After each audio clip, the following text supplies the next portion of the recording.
G, Principal, Excel Public School, Mysore. He is an educationist and a great leader who inspires others to raise their own bars. We are honored to have you with us, sir, and we are looking forward to the Principals for Principals. In an endeavor to organize continuous professional development program for our teachers and principals, Sahodaya Group of CBSE schools has organized series of webinars under the guidance of our president, Mr. D. Ashok, Principal, Gyan Ganga International Academy, Bhopal. Principles of Principals is the last webinar of this series for the month of May, and we shall begin again in the month of June. I welcome all the school leaders who have joined us. Today, as principals, we are leading our schools, and tomorrow our students will lead the world. This responsibility of preparing the future of our nation keeps us in ever-learning mode. I appreciate your earnest efforts. Thank you for joining us. There are no good schools without good principals. It just doesn't exist. And where you have good principals, great teachers come. They stay. They work hard and they grow.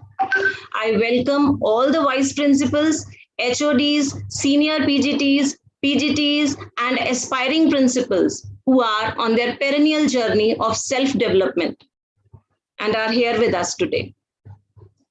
It is the light of a lamp that pervades all existence. A lamp removes all darkness.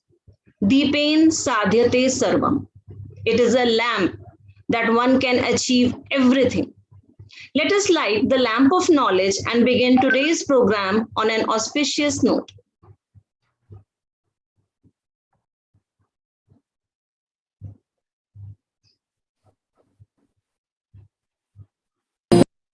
कुरुत्वं कल्याणम् आरोग्यं धनसम्पदः शुभं कुरुत्वं कल्याणम् आरोग्यं धनसम्पदः शत्रुबुद्धिविनाशाय दीपज्योतिर्नमोऽस्तुते दीपज्योतिर्नमोऽस्तुते शुभं कुरुत्वं कल्याणम् आरोग्यं धनसम्पदः शुभं कुरुत्वं कल्याणम् आरोग्यं धनसम्पदः.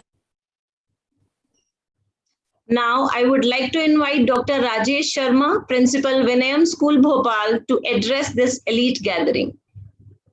Please, sir. Thank you. Thank you so much, Arima.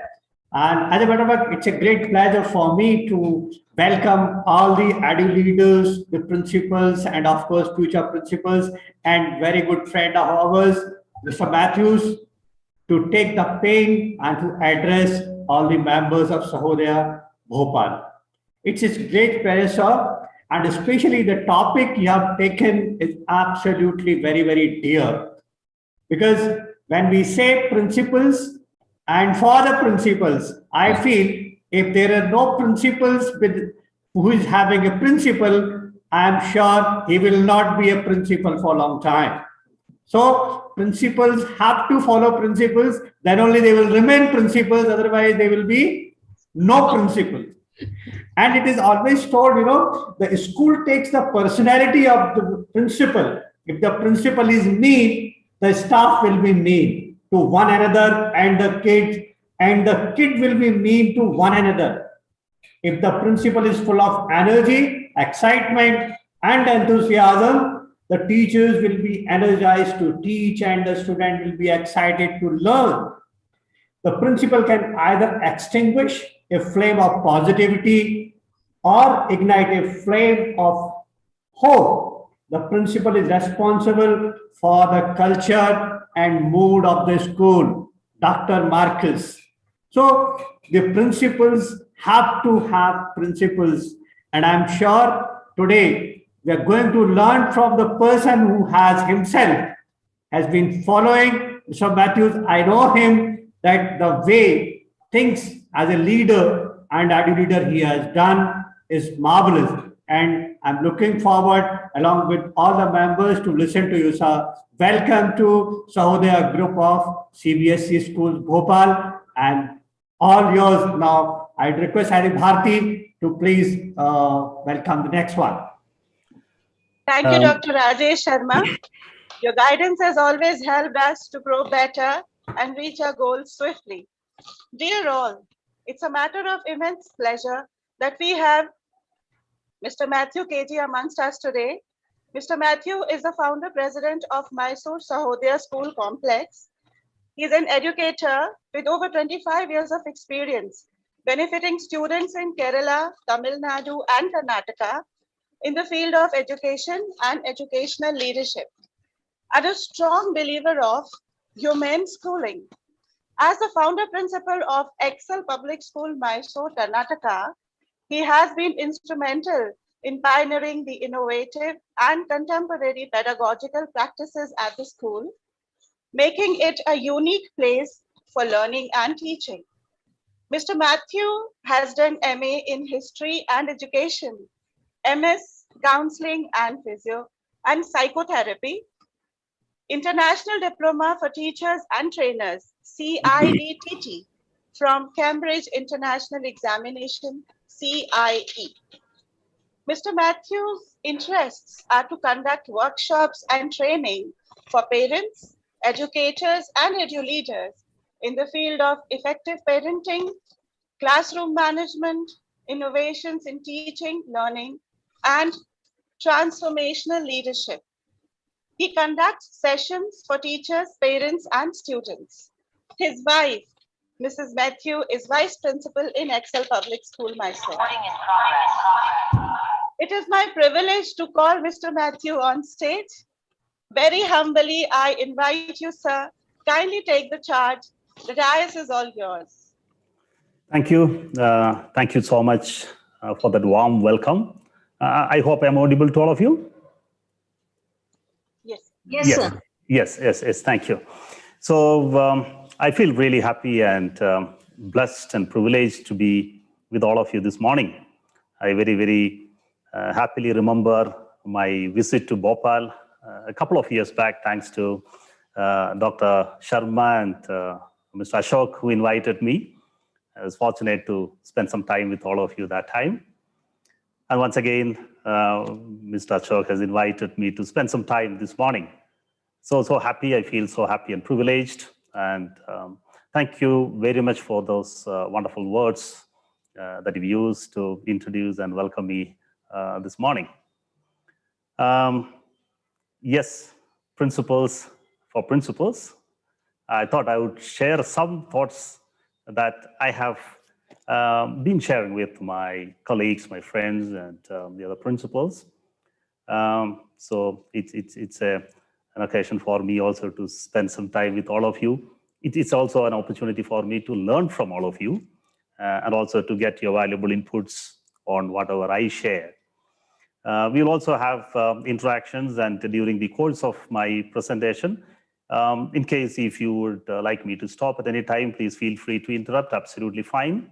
Or towards the end of the presentation, we can have an interaction in any which way. I'm absolutely fine. I know we have all been going through quite tough times during the past 1 year. It's the same with teachers and principals all across the country. I mean, the problems faced by all my fellow educators across the country, the same exists in Mysore also, and in Karnataka also. But then I think as education leaders, if we are not confident, if we are not positive, if we are not optimistic, I don't think there is any much scope for others also. So let's remain positive, let's be optimistic. And I'm sure, humanity has enough instances of proving its resilience and bouncing back, and we have conquered a lot more hurdles than what the humanity is going through currently. So let us. And today is also a special day. I mean, today is Buddha Purnima, the birthday of Buddha. I'll be sharing my screen with you all.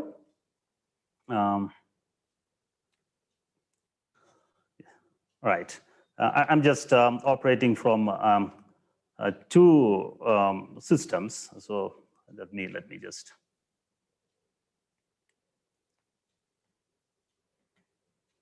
Okay. Yes. So a great teacher, one of the greatest human beings who's ever appeared on this planet, the great Buddha. So let us start the day with a wonderful thought I thought I would share with you. Before giving, the mind of the giver is happy, while giving, the mind of a giver is made peaceful. And having given, the mind of the giver is uplifted. I think we as educators, we are known to be givers. We give the light of wisdom, we give the light of knowledge to all our students. Let's continue to give, and let's continue to take pride in the act of giving. My pranams to Lord Buddha on this Buddha Purnima day. I also thought I should start the day by congratulating all of you for successfully overcoming the crisis that the educational fraternity, definitely the humanity, has been facing over the past 1 year. I think the collective resolve of the educators, our commitment, our dedication, we have been able to overcome the crisis. Not overcome, but we have been able to successfully manage the situation. I'm sure we will be able to manage better going forward. While the whole country is applauding the COVID warriors, I sometimes feel sad that much less is spoken about what we teachers do, especially those of us who work in the private unaided education institutions. So I would like to call all of us as knowledge warriors during this COVID time. So my salutations, my appreciation, my congratulations to all of you for being the knowledge warriors, for continuing to instill hope and confidence in the millions of learners who come in our direction. As the introduction was said, those who are going to define the future of the nation, those who are going to define the future of this world. Dear fellow educators, for the past 1 year, you have been, or you have successfully proved yourself to be a trendsetter, a pathbreaker, a torchbearer, a trailblazer, a game changer, and a master multitasker. And therefore, we certainly deserve to be called as change agents. We have been doing it for the past 1 year. So my hearty congratulations to all of you as we are getting ourselves ready for the next academic year. Now, the next 1 hour or so that I would be spending with you all, I'm not going to talk about how we would manage the COVID times. I'm not going to talk about how should we or how we should be able to conduct the online classes more effectively. I actually want to be more optimistic. So whatever I talk, whatever I share, I'm sharing with a very strong feeling that we are going to start the physical classes very soon. And once we are ready to start the physical classes, what is that we can do? I don't think any of us would like to step into the same school that we closed down a year back and do the same thing that we have been doing in the past. I'm sure every one of us want to be different. All the more so for our learners. When our students come back, I don't think our children would expect to see the school this way they left a year back. I'm sure there's a lot of scope. There's scope for a lot of change. And it's also time. I think it's already time we start thinking about what is it I'm going to do once I get back to my school? What's that I'm going to do once the physical classes start? If as leaders or as aspiring leaders or prospective leaders, if we don't start thinking about it now, if we don't start talking about it now, we would again be caught totally unaware as how we were caught unaware when the online classes started. I think last year, this time, all of us were quite worried. All of us were quite panicky. All of us were quite clueless about, come on, online class. I don't think any of us have done B.Ed, ever went through a course about how to conduct an online class. I've been in the field of education for over 25 years, and I never thought I would ever be talking to my students looking into the camera of a laptop. But then the best part, in fact, my the faith in the ability of the educational fraternity to undergo change became all the more reassured over the past 1 year. Because millions of teachers all over the country, of course, all over the world too, but in our country, we always used to worry about the inability of the teaching community to adapt to change. Millions of our teachers work day in and day out under the leadership of stalwarts like you to prepare themselves, to prepare their learners to face the challenges posed by the new scenario. So there is definitely a lot of promise. There's definitely a lot of opportunities. There's definitely a lot of hope with the education fraternity, the amazing way in which we transformed the teaching learning paradigm in our country during this pandemic time. And there is a lot of hope. That's why I said, being the trendsetters, being the pathbreakers, or being the torchbearers, being the trailblazers, being the game changers and the multitaskers that you have been over the past 1 year, you have proved yourself to be agents of change. And as Nelson Mandela very famously said, if there is something that can change the world, or if there is one thing that can change the world, that's only education. And dear fellow educators in our hands. So welcome to all the change agents to this morning. Wonderful. You did it. Great job. Congratulations once again. Now, the topic that I have chosen this morning, principles for principles. I'm not here to give you a set of principles. Please do not mistake me. And I'm sure there are many of you listening to me who have spent more time, more efforts in education, done more studies in education, and I'm sure you are much, much more competent than me to talk about principles for principles. So this particular topic, a reason why I chose this topic. This topic was sort of a tribute to Sir Ken Robinson. I don't think there is any educationalist who do not know who Ken Robinson is. In fact, Ken Robinson is probably one of the most spoken about transformative educationalist of the 21st century. Of course, the last few decades of 20th century and then the first decade of 20th century, or the first 2 decades, I would say. Unfortunately, he passed away on 21st August 2020, last year on August 21st. Sir Ken Robinson left this world at the age of 70 after fighting against cancer for a long time. Ken Robinson has been a proponent of encouraging creativity among learners. I'm sure you would have watched some of his famous TED Talks, especially his world famous talk on Do Schools Kill Creativity? If some of you haven't listened to Ken Robinson, my humble request to all of you is to please make it a point to listen to Ken Robinson today itself. Do Schools Kill Creativity? In the 2006, he delivered this famous TED Talk. As of now, I think it's about 380 million people from 160 countries across the globe have listened to this speech. Do schools kill creativity?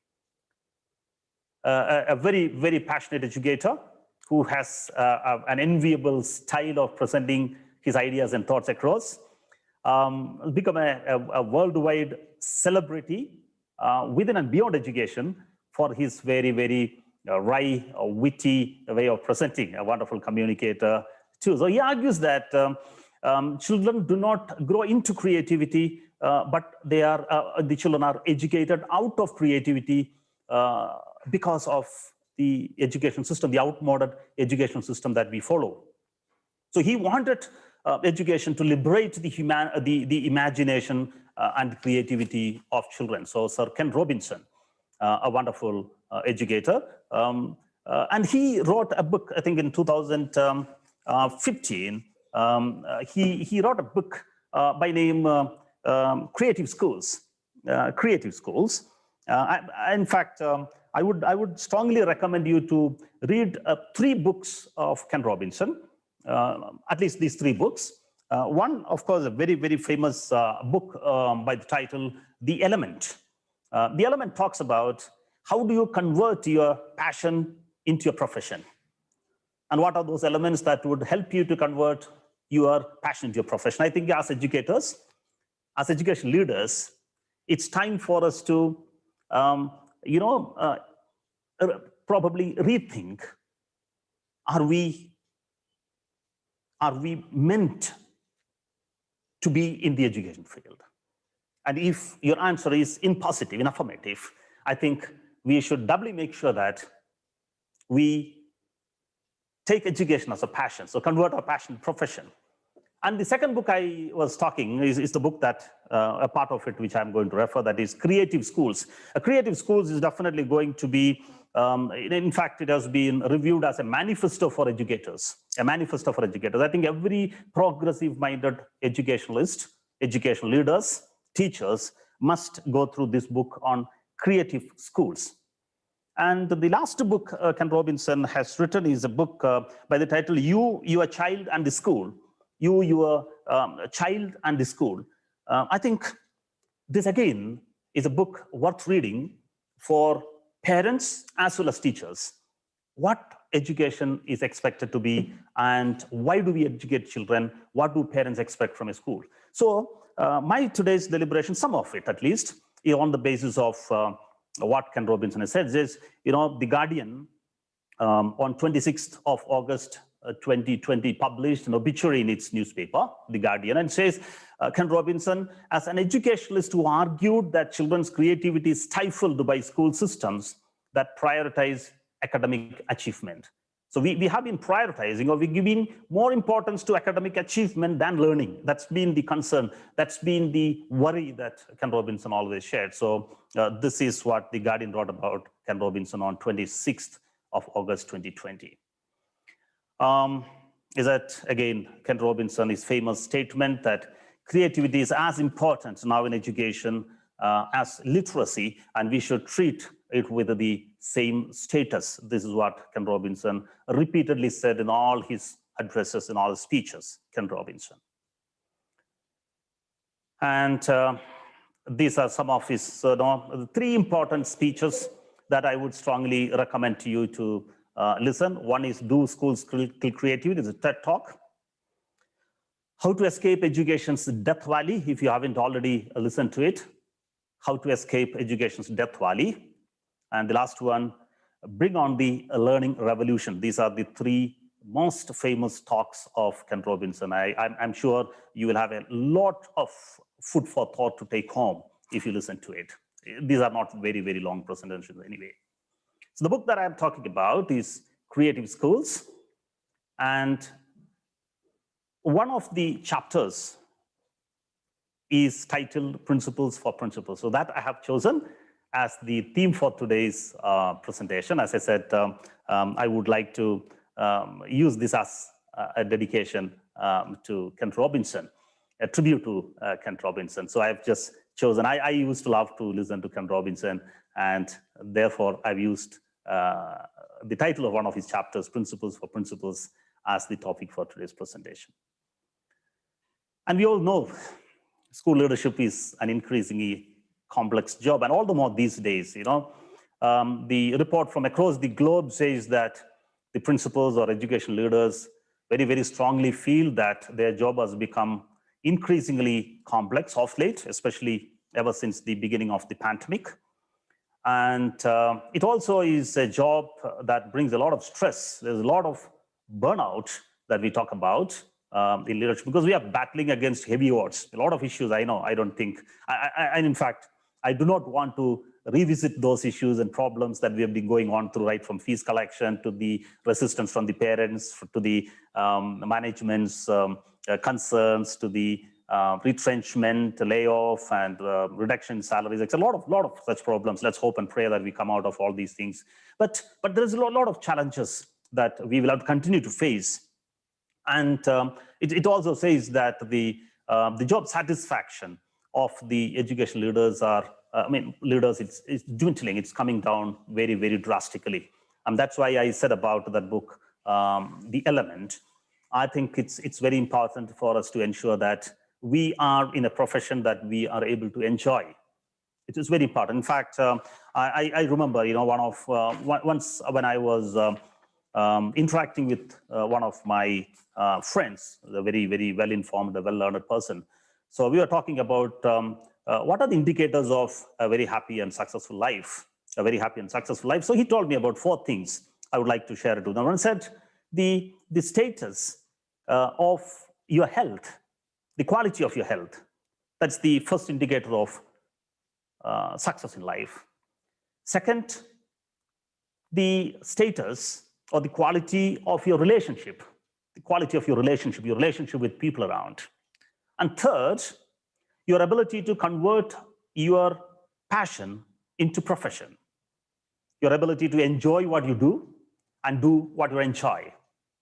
And the fourth thing is freedom from financial insecurity. These are the 4 indicators of a happy and successful life, according to this friend of mine. So the quality of life, so the quality of health, the quality of relationship, your ability to convert your passion into your profession, and fourthly, the financial security. And he also added, if you just reverse the order, it's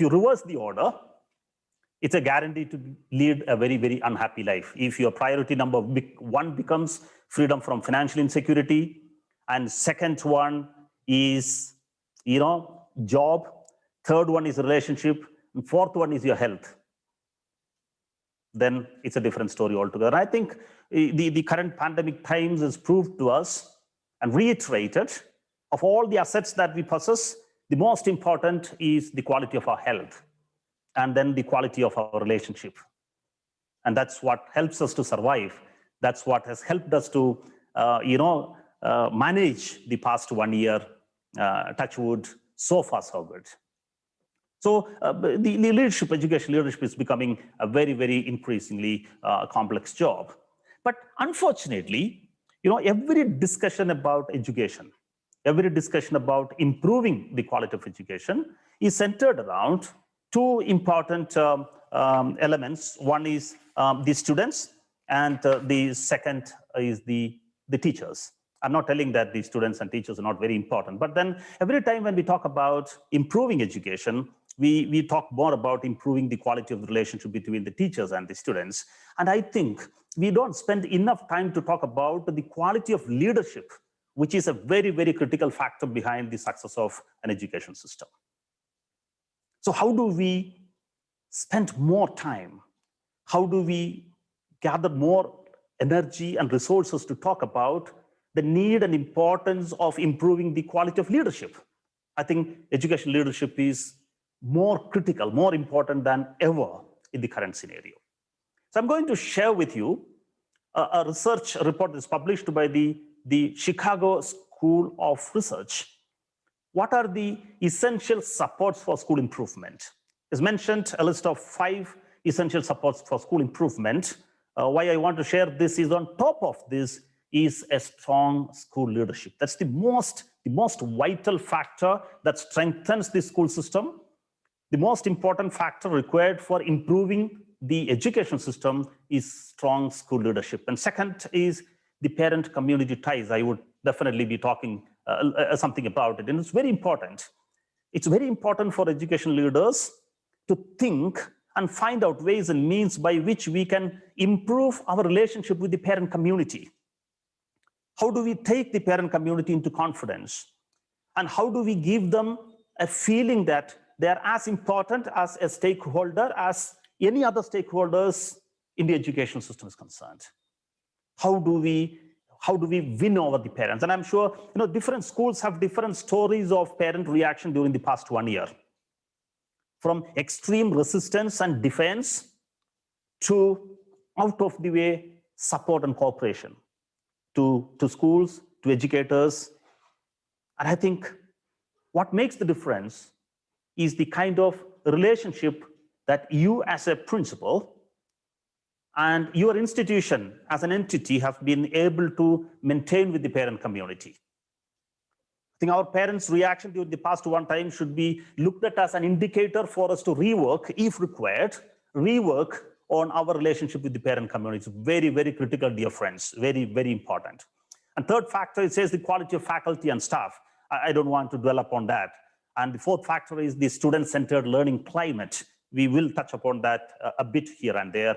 And the fifth factor, according to the Chicago School Research Report, is the strong curriculum alignment. These are all factors, these are all thoughts I'm sure we'd have deliberated upon on multiple occasions. I just wanted to present to you that the first and the most important element or factor that contribute to the improvement of a school system or an education system is the leadership, a very, very strong leadership. But then, again, when we look at our role as leaders, I have a very, very strong doubt whether we get enough time to lead our schools, or are we spending most of our time to manage the schools? I'm sure all of you are aware of the difference between managing and leading.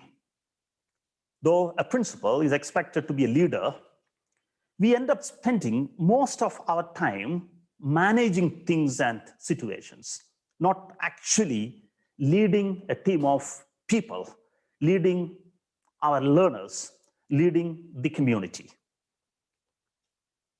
We spent more time to think and worry about how to do things right. You know, we spend more time to think and worry about how to do things right instead of thinking and worrying about what's the right thing to do. The basic difference between a manager and a leader is that a manager's focus is to do things right, whereas a leader's primary responsibility is to do the right thing. A manager does not need to take a lot of initiative. It is basically an administration. He need not possess a vision. He just follows the instruction. He only follows the directions. So that's not the case with a leader. So while management is all about implementation, leadership is about vision. So I think as leaders, we should be focusing more on creating vision. Doing the right things is leadership. I would like you to think about the question that I've given. Are our schools over-managed and under-led? Do we spend more time to manage our schools or to lead our schools? If you're not spending sufficient time to lead our schools are under-led and it's over-managed. I think management is something that we can easily and comfortably delegate to the other people. That's why we have a good number of staff in our institutions. So let us focus on leading our institutions and not managing our, because leadership is about seeing into the future, while management is about, taking care of stuff. I don't think we as leaders, as principals, as educators, we are expected to be spending more time to take care of this stuff. We are supposed to be seeing into the future. So let us become leaders, from managing to school to see the leadership. When you talk about what is the kind of leadership that we are expected to provide, we are supposed to be, providing three kinds of leadership. The first, of course, is the visionary leadership that we are expected to provide. I don't think I need to speak about the visionary leadership. You need to define the vision of the institution, and our vision should demonstrate the energy, the commitment, the entrepreneurial spirit, the values, and the convictions, which will help our children to flourish in our own institutions. And we, as visionary leaders, are expected to inspire our colleagues to subscribe to the vision, both inside and outside the school. So one of the most important responsibility of a school leader is to provide that visionary leadership. That's very, very important. Secondly, a lot of time we talk about instructional leadership. I'll also be touching upon this a little later. But the second area of our leadership responsibility is providing instructional leadership. We need to be capable of strengthening the teaching learning process in our institution, strengthening professional development. We should have a system of data-driven decision-making and accountability in place in our institutions. But as I said earlier, because we have to spend more time and our energy into managing schools, I don't know how many of us are able to spend adequate time on providing the instructional leadership. So what is the instructional leader? What unfortunately is, most of the principals, when I interact, I understand, or I feel that we are providing an academic blind leadership. An academic blind leadership. Of course, CBSE most of the time adds to our vows by giving a lot of circulars and instructions kind of thing. But I think we are not spending enough time to understand the academic role that we play.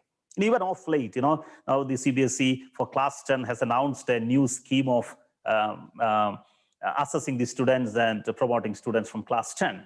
And a couple of days back, they have also published a frequently asked questions. And there is a lot of confusion as usual. Now, by now, I am sure we are all used to the confusion caused by all these communications. But then I used to keep getting calls from different schools. So what is that? What is this? And how to calculate that? How to calculate this? And unfortunately, I'm sure you would also agree with me. Most of these calls that you get are calls from an office staff or a teacher, not from the principal. Most of the time, we get called from a teacher at the school or a member of the admin staff, how to calculate this, how to do this. And I think this is also part of the instructional leadership that we should be playing. And the third leadership, once again, as I said, is the community leadership. This is very, very important. I said in the beginning itself, how do you present a big picture awareness of your school's role in the society? And how do you ensure a shared leadership among the educators or the community partners with your school? How do you take the parent community also into confidence? If you're able to achieve that, I'm not telling that it's all about the parent-teacher associations. I'm not talking about that. As the leader of your school, what's the kind of relationship that you maintain with the parent community of school? These three roles. The first is visionary leadership. As a visionary leader, you are the CEO of your school, the CEO, the Chief Executive Officer of your school. As an instructional leader, you are the CLO, the Chief Learning Officer of your institution.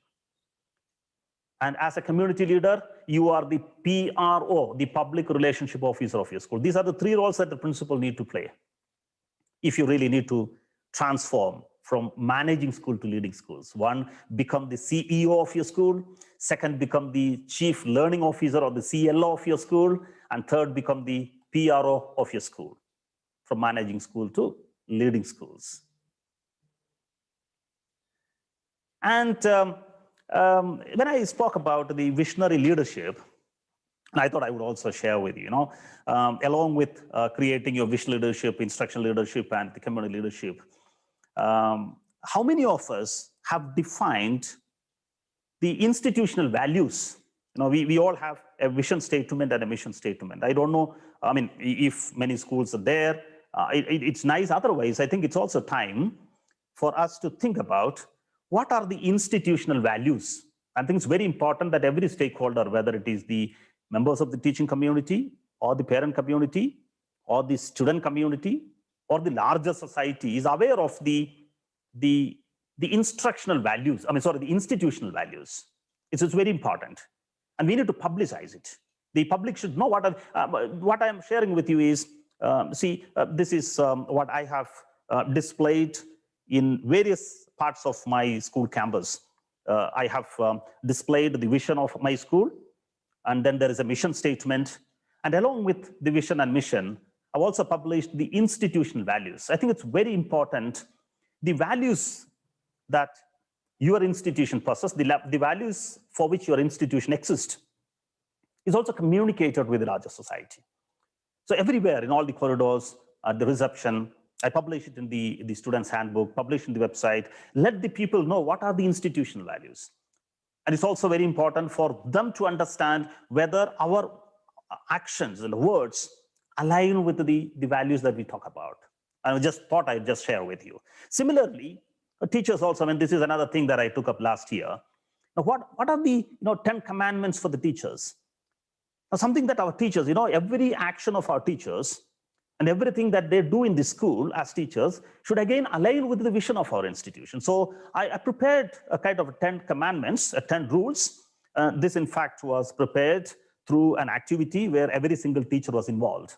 What are the 10 core values that, as a teacher, you would practice being a member of Excel Public School? I mean, that's my school. So we've taken down about 10 points. And these 10 points are displayed in front of every staff room where the children come. So children know. I mean, let's publish it.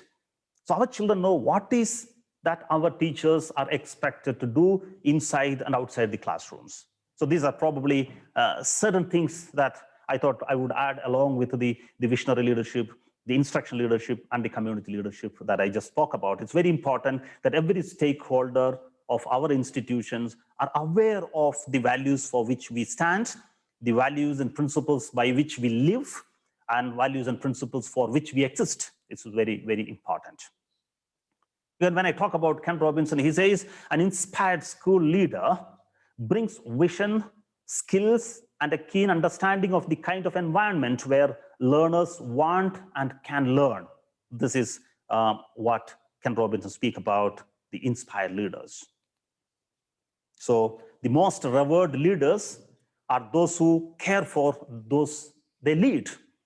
Care for those they lead. So whom should we care for? We should care for every member of our staff and faculty, should care for the entire learning community. We should also care for the parent community. That's also very important. So the fundamental question I think we should all ask ourselves these days is, what's the status of improvement in the quality of education leadership? And as a school leader, or as an aspiring school leader, what do I expect to prepare myself for? This person, Subrata Bakshi, is the CEO of Mindtree, has written a beautiful book, and there's another book I would suggest you to go through, read, Go Kiss the World. I'm sure some of you would have already read. So in this book, Go Kiss the World, he says, as principals or as leaders, we are the custodians of three important things. We are the custodians of the physical infrastructure. And the physical infrastructure is something that anybody can easily construct, the physical infrastructure, the school building that you have. Then there is an intellectual infrastructure. It is very important, intellectual infrastructure. Intellectual infrastructure of your institution is the thought leadership that you give to the institution, the thought leadership. What is the USP of your school? Your systems, your processes, your methodologies, and what's the differentiator of your institution? That is the intellectual infrastructure. And I would suggest each one of us to think about, what's my contribution to the creation of the intellectual infrastructure of my institution? And how often does this intellectual infrastructure get expanded? It's very important that infrastructure keep expanding. We add classrooms, we add sports grounds, we add that facility, we add computers, we add new equipments to the lab. We expand the physical infrastructure. Similarly, it's also important that we expand the intellectual infrastructure, the USP of your school. And third one, it's very important. I think this is something that we all need to think very, very, very seriously about. Emotional infrastructure. This is something that, excuse me, I'll just have a little water.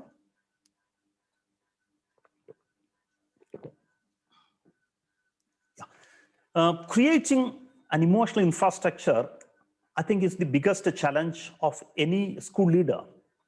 But I'm sure this would be one of the most competitive advantage of an organization. I think this time, especially this pandemic time, is a time for us to test what's the quality of the emotional infrastructure. Now, if I have to define emotional infrastructure, I would say this is the the sense of collective belongingness that every member of your school community possesses. How much do they own your school? How much do they consider themselves an inseparable part of your institution? What's the quality of relationship among the members of your school community? All these becomes a part of the emotional infrastructure. Along with this, I also said the kind of institutional values that you create. So what are the values and principles for which your organization stand for, and how much do your colleagues know about it? That becomes a part of the emotional infrastructure of your institution. And I think, how did you all, from the management to the principal, to the teaching to non-teaching staff, how did you all collectively help each other during the past 1 year, during this pandemic time? I think would be the best thing to evaluate the quality of your emotional infrastructure or your institutional emotional. As an organization, as a community, how did you survive? How did you manage the current situation? I think that's the best test of the emotional infrastructure of your institution. Now, when you talk about the role of the principal, I was talking about creating schools, the creative schools that Ken Robinson speak about, and some of those principles that he recommends, the chapter that I was referring to about. He says, there are three important recommendations or three important principles that the Ken Robinson gives us. The first one, he says, the first one is changing the culture of your institution. One of the most important principles. We will all be getting back to a school within the next 2 or 3 months, physical classes, and the things would be back to normalcy. I think let's use this as a time to look into the culture. So change the culture as a principle. One of the most important roles that you need to play is to change the culture. So what's culture? Culture is a community's way of life, its values and forms of behavior and code of existence. What's the culture of your institutions? Now, when he talks about the culture of institutions, he also says that your institution should be known for practicing a culture of change. A culture of change. I'm sure you would have heard about Charles Darwin's famous statement, it's not the strongest of the species, nor the most intelligent that survive. It is the one that is most adaptable to change that's going to survive in today's world. So a culture of change. And Ken Robinson also makes a very, very interesting observation. He says, most of us treat our institutions as a non-living entity. You treat it as a mechanism. So Ken Robinson strongly recommends that you start treating your institution as an organism and not as a mechanism. Treat it as an organism, not as a mechanism. Now, what's the difference between a mechanism and an organism? Now, because he says an institution, especially an educational institution, consists of people. It's not zombies. It consists of people with motivation, people with feelings, people with circumstances, people with talents. So every member of your institution is affected by what happens to them in the place where they belong to. It's very important. Whereas in the case of, most of the schools work like the assembly lines of a manufacturing unit. Instead of treating it as an organism, we treat it as a mechanism. It's like the assembly lines of a manufacturing unit. Input is defined, output is expected, the success of your production. What do we talk in an industry? What is the most often used terms there? You talk about investment, you talk about cost effectiveness, you talk about efficiency, you talk about productivity, you talk about increased output, you talk about maximization of profit. These are the terms that we usually use when we talk about an industry. Unfortunately, most of these terms find frequent reference and mention when we talk about education institutions too. So a mechanism is a finely tuned instrument capable of performing highly complex functions. It is fast, it's reliable, and it creates tremendous value to its output. But Ken Robinson says you cannot treat an education institution in that format. Instead, he suggests, he in fact gives a completely different set of descriptions. He says, convert your institution into a resilient and adaptive organism, which is adaptable to change. In fact, in an organism, like our human body itself is an organism. In a mechanism, there's a problem, there's a hitch, because in a mechanism, when one component of a mechanism breaks down, the entire system fails. The entire system gets affected. That's not the case with our organism. You look at our human body as an organism. Or whenever there is a change in an external stimuli, the organism will make autonomous adjustment to compensate those changes. It will automatically change. Even if, I don't think, even if one of our organs are affected, the other organs will automatically take its place.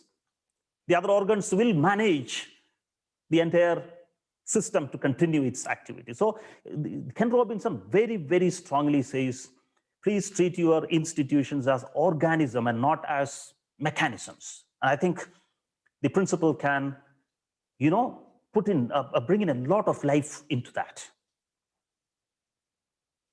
A principal is not a foreman, a mechanic. He's not a foreman in an industry. A principal is expected to be a farmer, not a foreman. So our role is that of a farmer. So we are not supposed to be creating a perfect system. We are supposed to be creating amazing people. We are supposed to be creating amazing people. We not spend a lot of time to perfect the system. System need to change. It need to adapt. It need to adapt to the changes that happen around. I think as education leaders, we need to become more people-centric than process-centric. We should become more people-centric than people-centric. It's not about people exist in your institution for the procedures that you have created, but your procedures meet the expectations of the people there.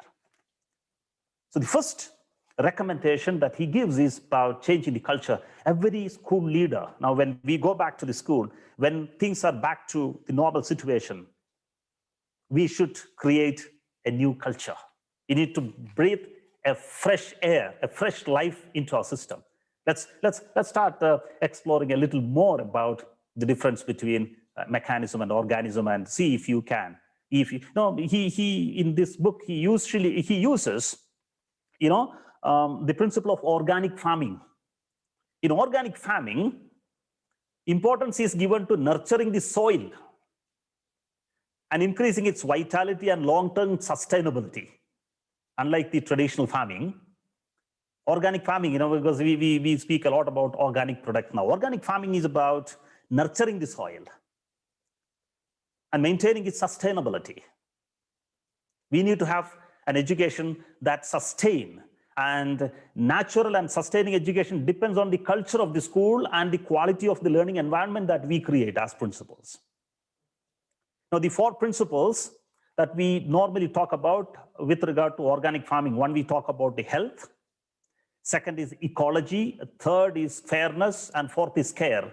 And Ken Robinson argues that all these principles of organic farming is applicable to educational institutions as an organic entity, not as a mechanic entity. So convert our institutions from an organism to, from a mechanism to an organism is the first principle that Ken Robinson recommends in his book. Make your schools organism instead of treating them as mechanism. The second, and again, when you talk about, there are 3 essential features of an empowered school culture. There are 3 essential factors. One is the community. As you try to create your institutions or convert your institution to an organism, please keep in mind, are we able to create a community of compassionate people who support each other's needs and each other's aspirations? Community is very important. Secondly, is your institution a place where your individuality is respected?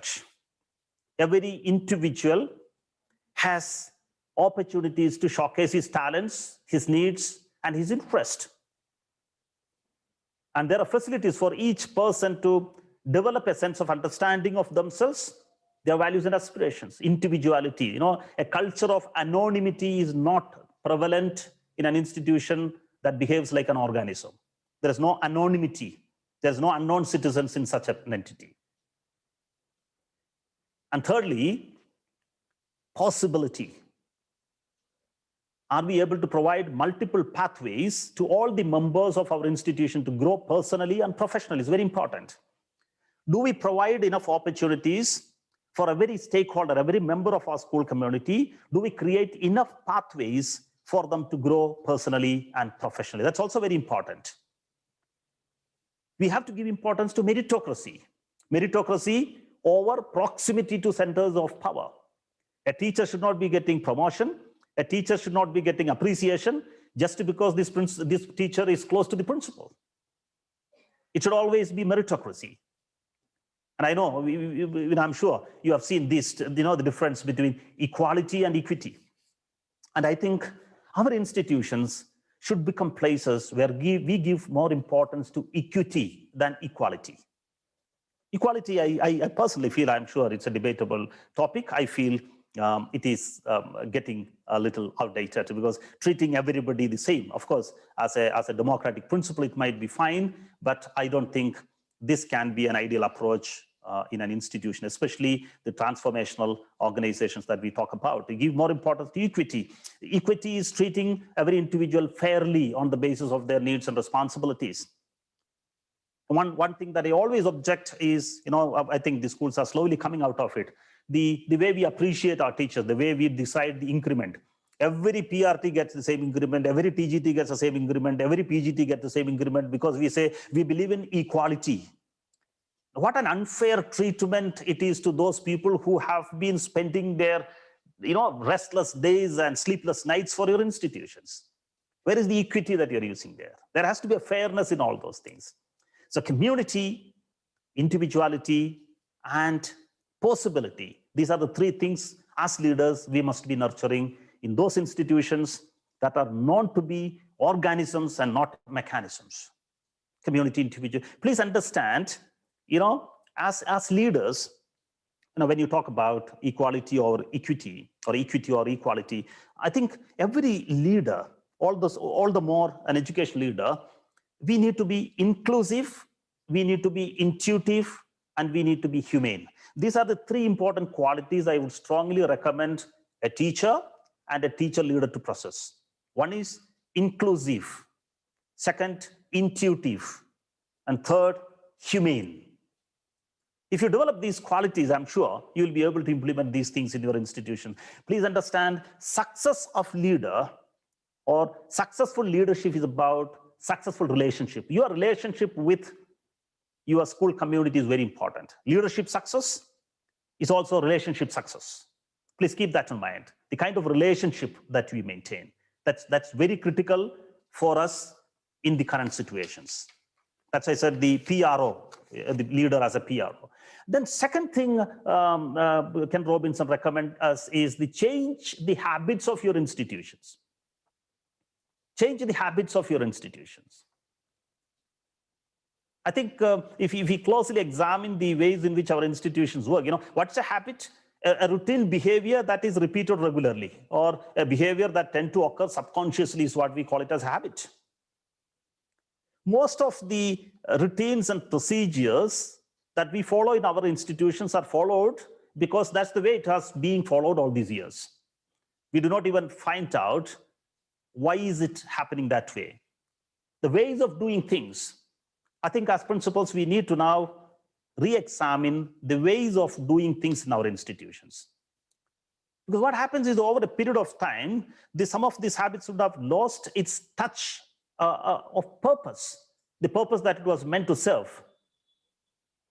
So why do we do what we do in our institution is very important for every principal to understand.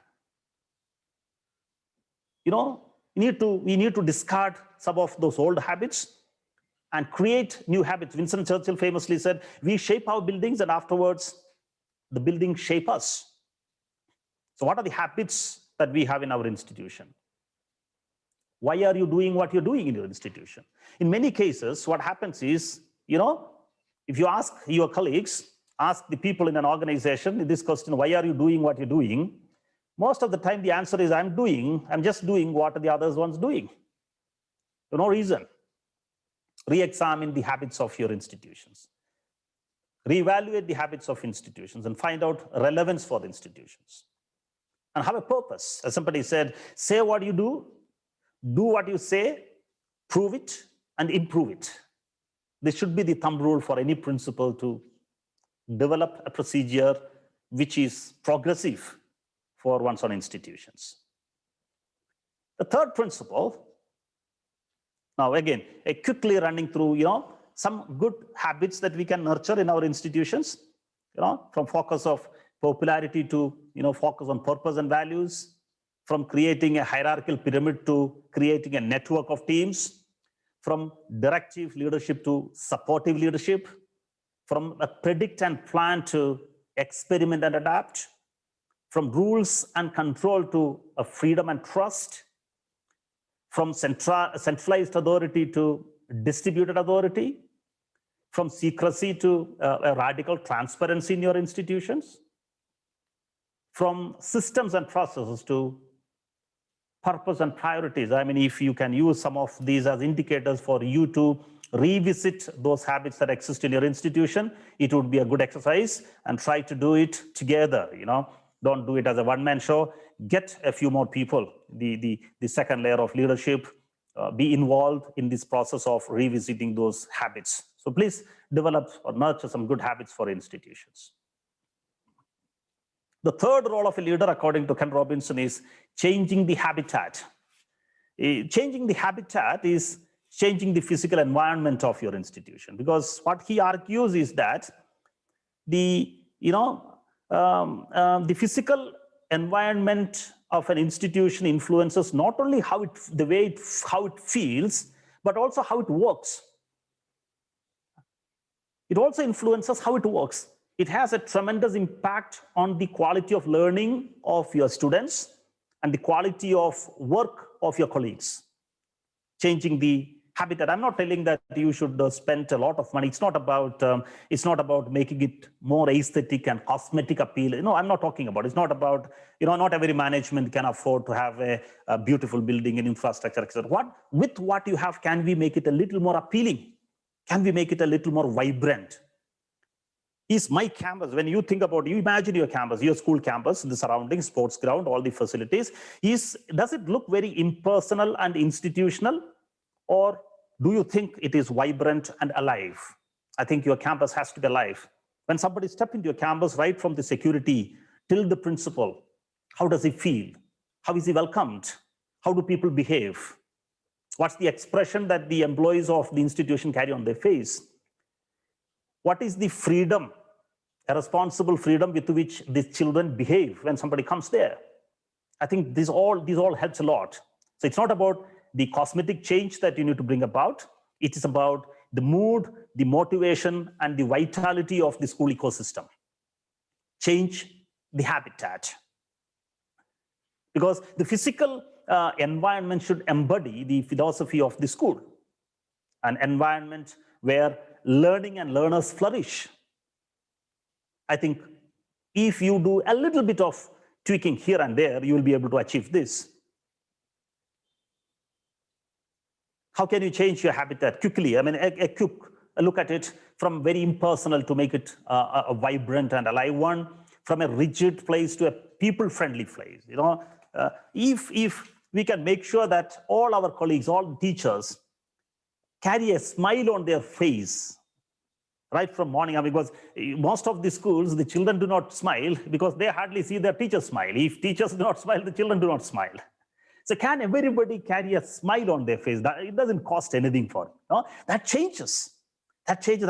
You observe that your parents will come, visitors will come and say, how do all the teachers keep a smile on their face at all the time? Because they don't expect teachers to be working with a smile on their face. Come on, I think we can make it more people-friendly. And many times the schools, kind of an eerie silence, a dead silence, make it buzzy. I'm not telling that there has to be a lot of commotion. I'm not telling that there has to be a lot of pandemonium, but make it look like a happening place. A lot of activities happening, not about silence. And silence is very, very boring, From a very, very cluttered place to an organized place.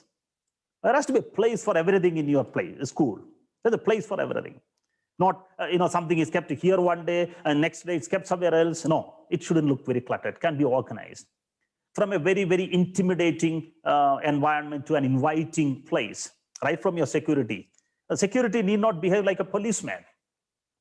He's kept there to ensure the safety and well-being of students, not to threaten and intimidate people who come into the campus. There's nothing wrong in the security receiving a person with a smile. It don't create an intimidation. Even principal. The office of the principal, the most scary place. It's like a haunted house for many students and parents. And what's the need for that? I mean, it's only a principal who has a sense of insecurity creates that kind of a feeling. Because we want to keep people at a distance because we are insecure. I mean, that's an age-old, it's a kind of an outdated approach. I think principal's office has to be the most welcoming place. Anybody would feel like coming. Children can come once in a while. Your colleagues can come once in a while. Visitors will feel happy and comfortable spending some time with you in the office. You don't have to give them a coffee or tea, but at least offer them a glass of water when somebody comes. I think these things can change a lot. It can change a lot. A very, very inviting habitat where you live and work. It changes the mood of the place. From a stifling to a very facilitating. You go to an office, the first person doesn't even open the mouth, just gestures to the next table, and from the next table to the third person. Nobody even say anything. Nobody even gives a clarity to somebody. When they come, call over the phone or send a mail. No, nobody gives. Give a facilitating treatment to your well-wishers. Facilitate.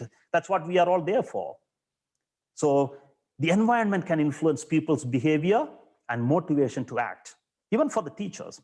I know of many schools where a teacher working in an institution should take a prior appointment to meet the principal. Now, what a sad state of affairs. If a teacher cannot freely walk into a principal's office when she has a problem, where can a teacher find? And then a teacher is in the corridor.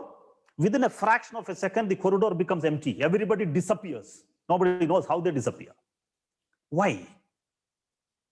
I think we are creating a kind of a fear factor. I don't think principals can anymore afford to be a fear factor in an institution. People should look up to meeting the principal. People should feel happy and relaxed when they see the leader.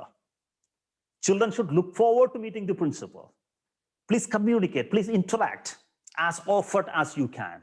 It's very, very important. So 3 things that Ken Robinson speak about: changing the culture, changing the habit, and changing the habitat. The 3 principles that Ken Robinson recommends for the teachers to change, to transform your institutions into a happening place where children can play, learn, and grow together. And that's what schools are meant to be. So let's create that.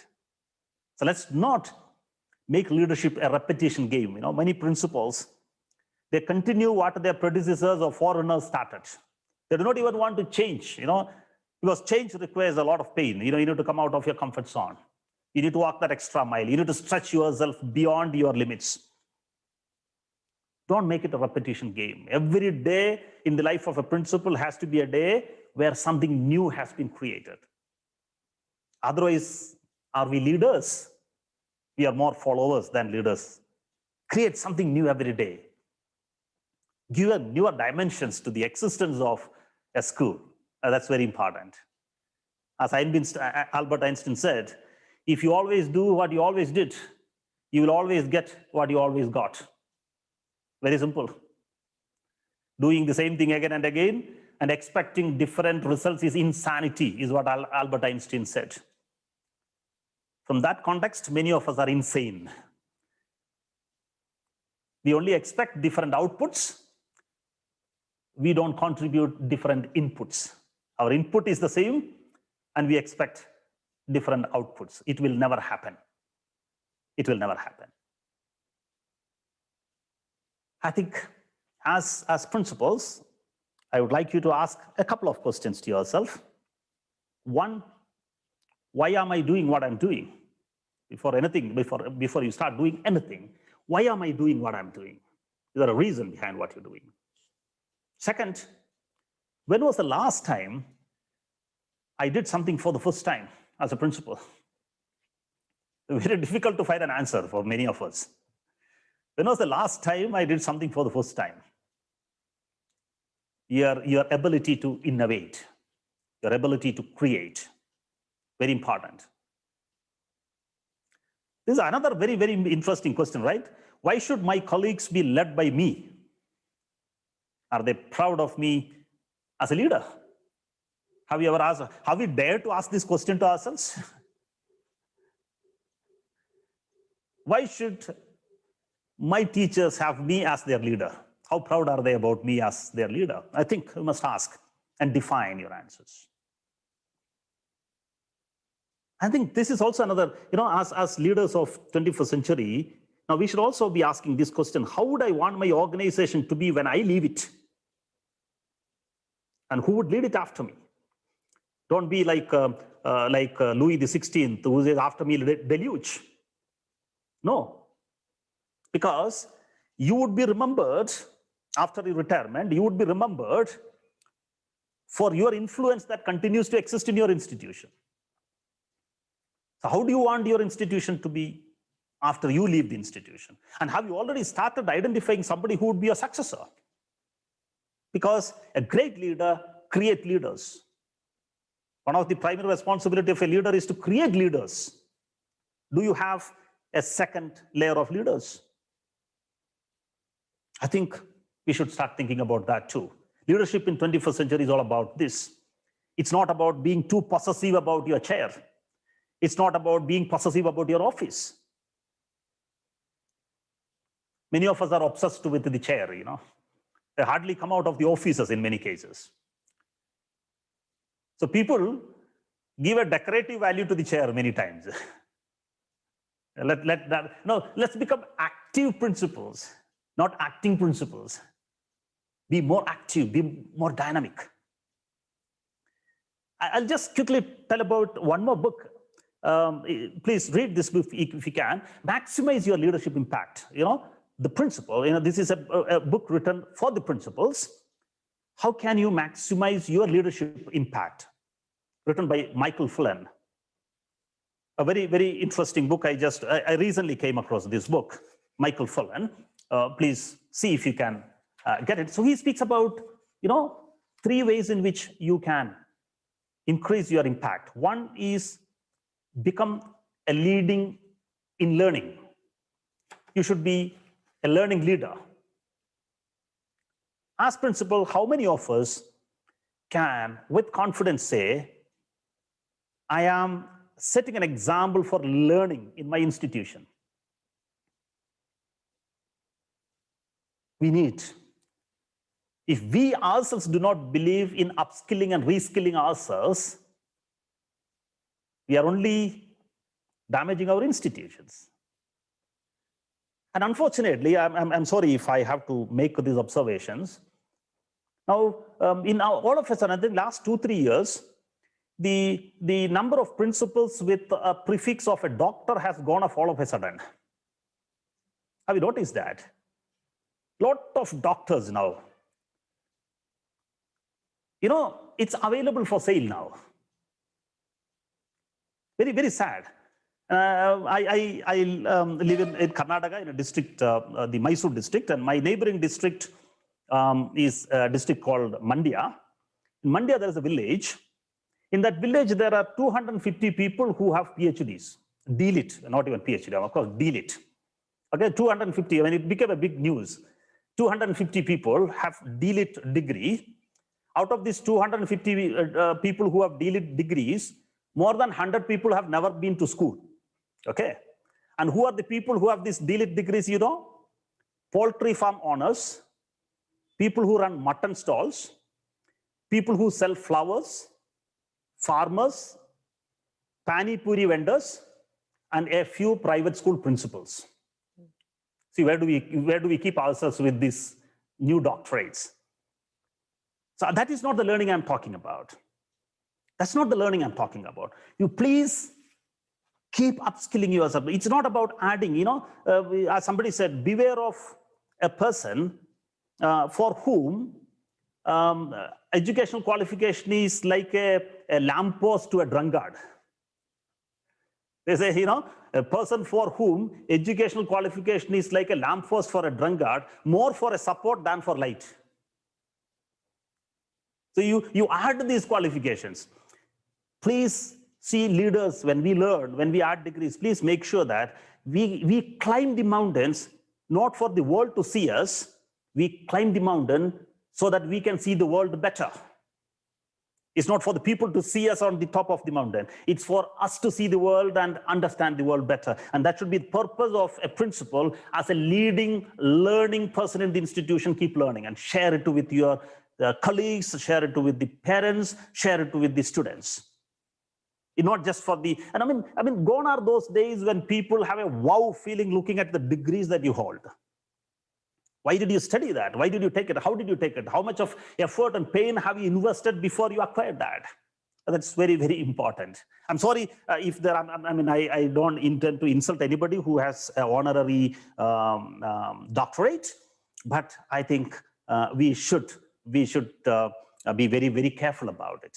Because now it's available. If the textbook publishers are offering, I get at least 4 to 5 invitations every year for doctorate. And now earlier it was 2 lakhs, they came down to 1 lakh, now it's 50,000. Now they're all started offering it free, provided you subscribe to their books. Please do not reduce ourselves to that level. And there is nothing great, because it's known to everybody now. It's known to everybody. They also actually spoil the value of those hard-earned PhDs that some of us have. 3 to 5 years we spent without sleeping, without taking rest. In the midst of all our hard work and effort, we also invested on that. So let's not add degrees like that, not just for the decorative value of all those things. I don't mean to hurt anybody, but I thought I should share. The second one is you be a system player. In this book, he says, be a system player. Now, even when you talk about, just one more thing, when I speak about, being learning, there are 3 kinds of capitals that we create in an institution. The first is the professional capital that you create. That is, the kind of support that you give to the professionals. Second is the human capital, the social capital. And thirdly, the decisional capital. There are 3. Anyway, I don't want to confuse with that because I'm supposed to be winding it up. I just finished. So the second is the being a system player. Now, being a system player is always about how do you create a network? How do you go out of your school to learn newer things? I think that is what the pandemic has helped us. Network, your ability to network with people, your ability to keep yourself connected with the larger world for the benefit of your institution, your colleagues, and your students.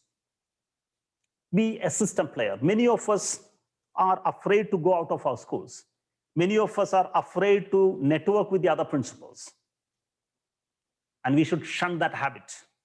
So be a system player. And thirdly, become a change agent. This is what I'm sure if you go through the book review, you get reviews of this book, because I don't want to spend much time on this. If you try to find out the review of this book, you will get a little more about it, but I thought I'll share this also.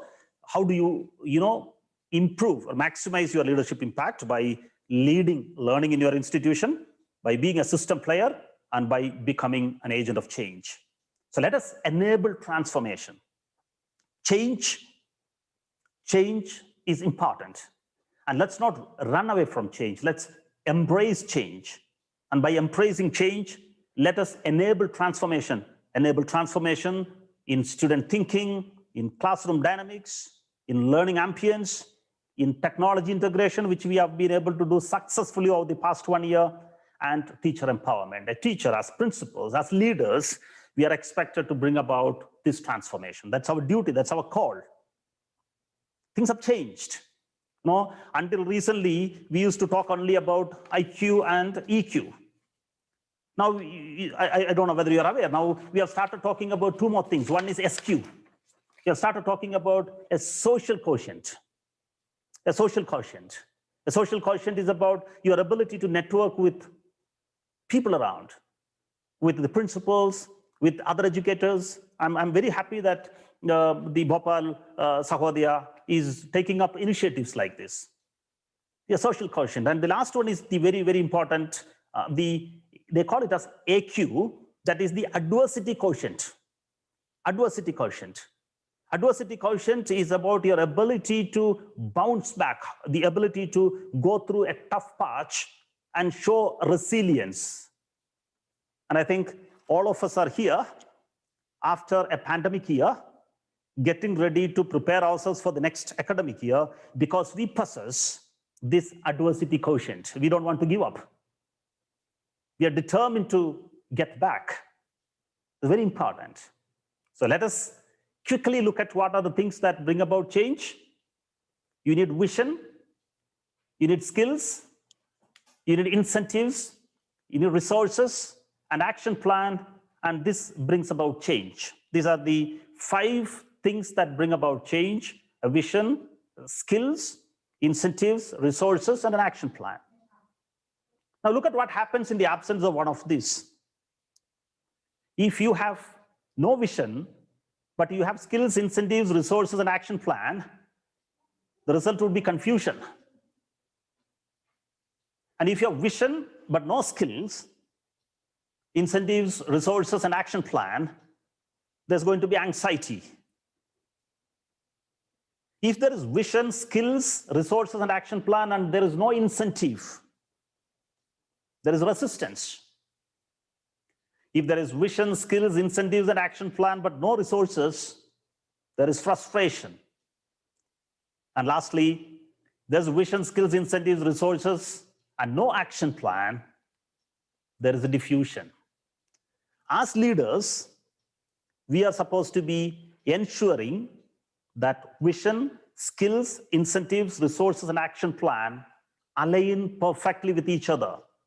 So as leaders, you must be able to answer the questions of what, how, why, where, and when of a change. That is what leadership is all about. If you're able to answer these, you're able to transform from vision to change. Ken Robinson says, for most of us, the problem is that we aim too high and fail. It is just the opposite. We aim too low and succeed. Let's not be victims of that situation. Let's make all possible efforts and let's be the change that we want to bring about. Because if you don't change along with the change, we become extinct. If you change along with the change, we stay relevant. But if you change before the change, then you become the game changer. I wish that each one of us try to become a game changer in our own institutions and be the change that we want to bring about. Archimedes said, give me a liver long enough and a fulcrum strong enough, I can move the world. It's possible. The right thing in right proportion, at the right place at the right time. And that's what makes change possible. Be the game changer. Thank you so much for your patient listening for the last 1 hour, 15 minutes. I'll be really happy to answer any questions you have, or I would also be happy to know your feedback. I've given my email IDs if you'd like to send to me your feedback or thoughts, or what you agree, what you disagree, what you cannot accept at all. I'll be really happy so that I can also learn. I can also revisit some of my thoughts and belief systems and can correct it next time when I talk to another group. Once again, I thank the Bhopal Sahodaya from the bottom of my heart for this wonderful opportunity. It's quite difficult to be addressing people virtually, but there is no other choice. There's no other. I must especially thank those 3 of you. I see 3 people with the camera on. At least I could see some people and talk. At least I could see some people and talk. I mean, it would be very, very, very difficult. So thank you so much for your wonderful support all through this presentation. Yes. Mathew sir, it was absolutely phenomenal. Thank you, sir. Thank you so much, sir. It was so inspiring, and I'm sure all participants have started designing their session-inspired to-do list for tomorrow. Okay, good. We are short of words to express our gratitude, sir. Thank you so much. Yes. People generally have two reasons for doing anything. Mm-hmm. One that sounds good and a real one. Okay. Asking questions to enhance learning, I think, qualifies both. And now I invite Mr. D. Ashok, President of our Sahodaya and Principal Gyan Ganga International Academy, to host this question-answer session. Over to you, sir. Thank you so much, Bharti Madam. A very good afternoon to everyone here, especially Mathew sir. This is the second time Mathew sir is here in Bhopal. Not in Bhopal, but virtually we were like interacting with him. He had conducted a session for the Bhopal school leaders. First, it happened in 2019 actually, when we revamped this Sahodaya, and he was the first one to take the training for our Sahodaya group. So I'm really thankful to you, Mathew sir, for accepting my invite and conducting this enlightening webinar, very fruitful webinar for all the school leaders here in Bhopal. Thank you so much. I'm glad to know that you found it useful. You were in much demand since 2019, sir. That is the reason why I invited you once again. Yes. Actually, we were all like mesmerized with your session, which you took in 2019. And, we love I'm a learner. I'm a learner. I love interacting with people. We love to hear from you again and again all the tips which you give to the school leaders. That is really wonderful. Okay. Thank you, sir. Thank you. Yes. So I would like to say that Mathew sir has discussed a lot on about the attributes and the qualities which a principal should have. He told that the principal should be a CEO, he should be a CLO, as well as a PRO, and also an organic farmer too. So these are all the qualities actually which he discussed today, mainly the qualities which he discussed today, and the principals and the school leaders should incorporate these qualities in themselves to become a successful leader. Apart from all this, Mathew sir, I have a small query would like to ask you. Sir. If you can, like very humbly, I would like to ask you, what are the various prominent qualities a school leader should have at the present time, or the attributes the school leader should have at the present time to be called as a 21st century leader? Or rather, I would like to ask you, what is the one element which is missing in the school leaders to be called as the successful school leaders of this 21st century? If you can answer these questions. Okay. I mean, it's a very, very tough question to answer, because even the essential qualities that the school leaders should possess varies from situation to situation and from school to school, from place to place. But if you ask me, one quality that principals should possess in 21st century, especially in 21st century, I would say, of all the qualities, I would say a passion for learning. A passion for learning. Okay. I think because if as a principal, you do not know what it means to be a learner, one of the biggest advantage of you learning something, or you keep learning something all the time, is that you also know what is it to be like a learner. And if you do not know that, I don't know how you would help the learners.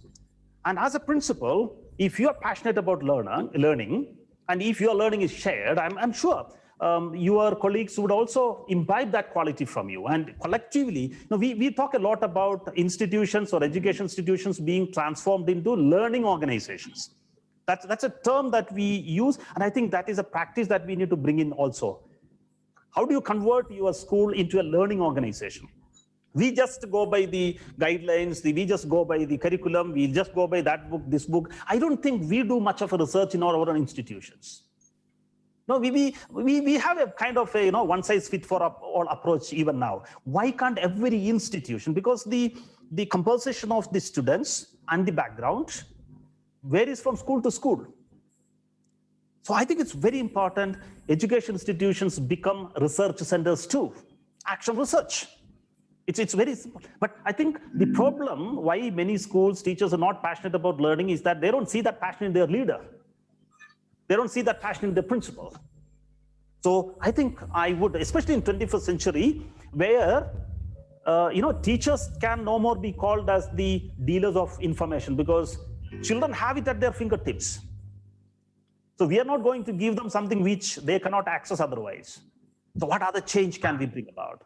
So, sir, I don't know whether that answers your question, but I would say the most important quality that a principal must possess in today's schools is his love for learning, passion for learning, his ability to transfer that passion to his colleagues. If principal teachers can become learners, the life of the real learners in your school will become amazingly transformed.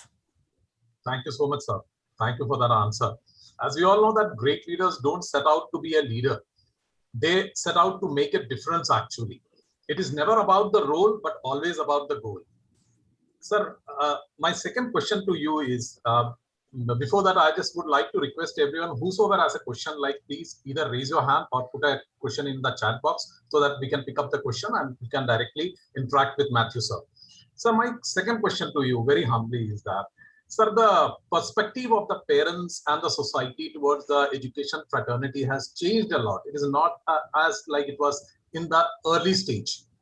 But I would like to ask you, what is the actual reason behind that? Is it all because of the, I mean to say about the school leaders who are making this things, something, I mean to say damage, some sort of damage is taking place because of the school leaders, how they manage the schools, or how they behave with the parents, or they manage with the parents. Is that all about it or something else? I just want to ask you. Sir, I think from my personal observations, basically the relationship of trust and transparency between the parent community and the schools are lost. The trust deficit in the relationship between the parents and the school, the trust deficit. And second, I think the lack of transparency. I think we somehow, we have a tendency to keep ourselves away from the mainstream of society, you know. We are so happy and welcoming to every single parent until the admission is completed.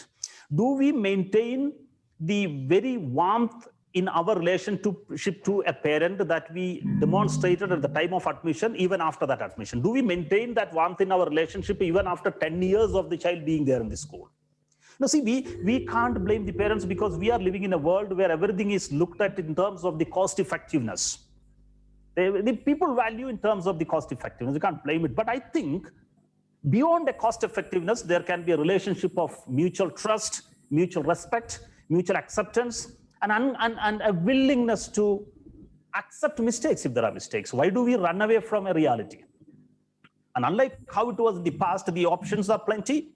Now, even you look at the pandemic time, you and your teachers would have tried to give the best online classes to your learners. But even in spite of that, when you happen to meet your parent, the first statement from that parent was, sir, you know, my neighbor's child's school, they are doing like this, like that, and like this. Why don't you do that? So the demand from the parents will never end. Exactly. Another thing, now, even if you look at the way the parent community in general reacted against the private schools during these pandemic times in terms of the fees, etc. One thing I also feel, because the demand was that many managements, I'm not blaming the management, managements also have their own practical difficulties. The question that the parents all over the country asked was this: you have cut short the salaries of your staff. You have laid off many of your employees. Why should we pay the full salary, full fees then? And I don't think the managements have been able to give a convincing answer to the parents, except that we continue to fight with them and continue to engage in a kind of a, verbal duel, etc. I think, so if we can, and going forward, it's going to be more challenging. That is where I said, if a principal cannot become a public relationship officer, we are going to lose the battle. And now everybody has a WhatsApp group, and all the more during the online classes, the moms have the WhatsApp group, the dads have the WhatsApp group. I'm sure the housemates of children who are studying in your school also have a WhatsApp group. So everybody has a WhatsApp group. So we, the principal especially, we are sitting in a glass house with all the lights on. And on top of it, so everybody can see whatever we do. So trust, transparency, and a relationship of mutual trust and confidence. I think that would change that would change the relationship, I feel. Get the parents involved in the school's activities. Let them also know what happens. I'm not telling that the parents should be there in your school every other day. It shouldn't go to a nuisance value. But at least can we create, see, something that I have done in my school is that I have a parent resource pool. I have about 200 parents who have enrolled in my school as parent resource. Anytime when I want for any area, any topic, even to take classes for the students or even to train the teachers, they are there. So the parents also know the effort that the school takes. Most of our parents do not know the amount of pain, the struggle, the difficulty, the hardships we go through. Because we have built a school, and around that school, we also have a huge compound wall. And getting an access to meet the principal is very difficult in many cases. I think if that can be changed, we will have a better and more harmonious relationship with the parents, is what I feel. Thank you so much, sir. My last and final question to you is, during this very distressing atmosphere, during this pandemic, actually, everyone is either stressed out or maybe like are demotivated. Same way is for the educators also, when we always like hear all negative views around. So I just would suggest you to give one tip to all the school leaders here today to keep their spirits high during this pandemic period. I think that's absolutely important. Thanks, Sir Ashok sir, for bringing it. Because if the education leaders, the educated people in a society lose that confidence, that optimism, and that reassurance, I don't think anybody will be able to maintain that. So I think we need to, even in the midst of all the adversities that we go through, as a school leader, we should still be looked at as a source of solace, a source of confidence, a source of trust, not only for our staff, but also for the parent community.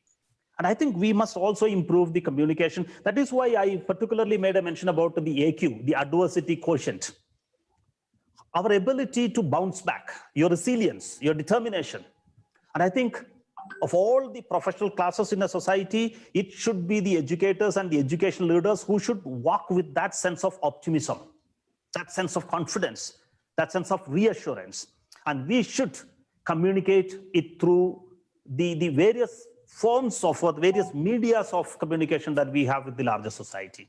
I think we cannot afford to be pessimistic about it. The simple difference between an optimist and a pessimist is that an optimist see an opportunity in every calamity, and a pessimist see a calamity in every opportunity. Now, you look at the pandemic time as principals, as all of us, I'm sure that every one of us who have joined this meeting has tremendously gained knowledge and skills and competencies over the last 1 year. Many of the principals, technology or using technology was such a fearful factor, right? We're not at all comfortable. How did we manage over the last 1 year? I think that spirit is something that we must maintain. That positivity is something that we need to carry. And that energy is what we need to transfer to our teachers, and through our teachers to our children. We are the only ones who could bring happiness to the millions of children in our country. Let's not forget that fact. The smile, many schools, I used to get this, in spite of all the pains that the teachers are going through, in spite of all the uncertainty about their salary, about their job, the ill health of their family members, every teacher, when they sat before a laptop to take an online class, carried a beautiful smile on their face.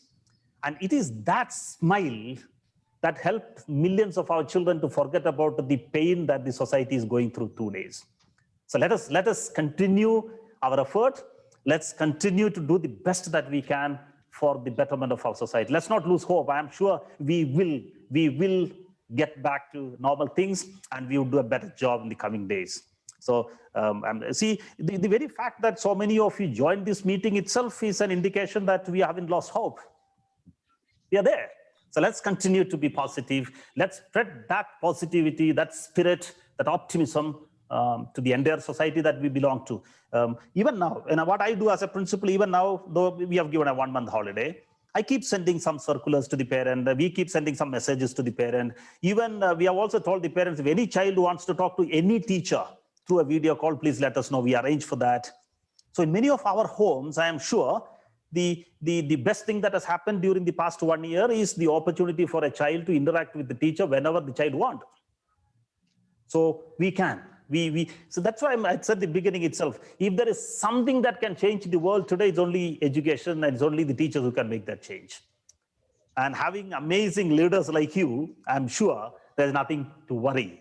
We will definitely overcome the current crisis sooner than later. Thank you so much, sir. With that smiling face, we will be really doing like facing all the challenges ahead and make our team smile. Actually, when we smile, we remain positive and optimistic. Obviously, it reflects in our team. So Absolutely. that we will keep on doing it. And thank you so much, sir. All your golden tips and rules, obviously, we will be incorporating in our leadership styles. So that we will be definitely doing it. Thank you once again for such a wonderful session. Thank you. And hope to have more fruitful sessions with you. And just take a promise from you that you will accept our invite. And when the situations are normal, you will come down to Bhopal. I will definitely come to Bhopal. And Bhopal is a place that, though I visited once, I haven't seen Bhopal. I'm a student of history, and Bhopal carries a lot of history. And I'm sure I can promise you, I will definitely accept the invitation to visit Bhopal. Now, the training for the principals and teachers, we'll discuss about it. We are always there to host you, sir. It will be my pleasure, sir. It will be my pleasure. I would definitely be happy to spend time with the teachers and teacher leaders whenever I get an opportunity. I'll definitely be happy to do that. Thank you so much, sir. Thank you so much. Over to Bharti Madam, please. Thank you so much, sir, for this very inclusive question-answer session. Gratitude is a powerful catalyst for happiness. It's the spark that lights a fire of joy in our soul. And kindly note that silent gratitude isn't much use to anyone. So to express it in our words, I invite Mr. Chaitanya Saxena, Principal LNCT World School Bhopal and Vice President of Sahodaya, to propose a vote of thanks. Chaitanya, sir.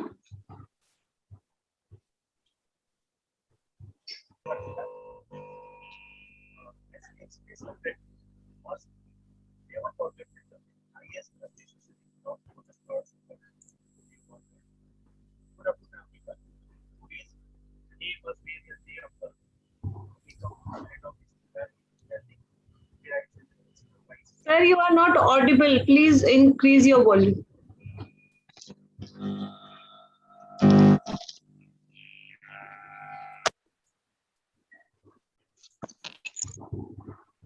Thank you, Bharti ma'am. As we express our gratitude, we must never forget that the highest appreciation is not to utter words, but to live by them. Good afternoon, everyone. Today's day was really a day of learning. Now we come to the end of this lively gathering. Today, Chaitanya Saxena, Vice President, Sahodaya Group of CBSE School Bhopal, take the opportunity to put my gratitude into words. First of all, I would like to thank Almighty God for making today's webinar a great success. On behalf of Sahodaya Group of CBSE School Bhopal, I would like to extend my heartiest thanks to our guest speaker, educator Mr. Mathew K.G., Founder Principal, Excel Public School, Mysore, Karnataka, and Founder President of the Mysore Sahodaya School Complex, for his gracious presence at the webinar. Thank you, sir, for enlightening us with your inspiring and very thought-provoking and motivational words on principles of principles. I must thank to Sahodaya Group of CBSE Schools Bhopal to conduct this beautiful webinar for our educators and principals. I would like to express my deep gratitude to all the distinguished principals and educators of their presence. But last but not the least, I would like to thank all the office bearers and esteemed members of Sahodaya Group of CBSE Schools Bhopal for their untiring efforts to host this webinar smoothly and qualitatively. In the same breath, the technical staff, support staff too needs special mention, as they were responsible for efficiently organizing the webinar online without any disruption. Thank you so much. Thank you once again. Jai Hind, Jai Bharat. Thank you. Thank you. Thank you so much, sir. And before we close, I must also place on record my sincere thanks to Madam Kala Mohan, who was instrumental in getting me connected with all of you. And it was Madam Kala Mohan who invited me to Bhopal when I came first time, or it was she who suggested my name. I happened to meet her in a program in Madurai. Just now I happened to see a message of Madam Kala Mohan in the group. I didn't know that she was present. So thank you, Madam. Thank you so much. It's because of you I've been able to get connected with all of you. Thanks a lot. Yes, sir, it was Kala Madam only who introduced you to us. And Yes. because of that only that first webinar took place. So thanks to Kala Madam also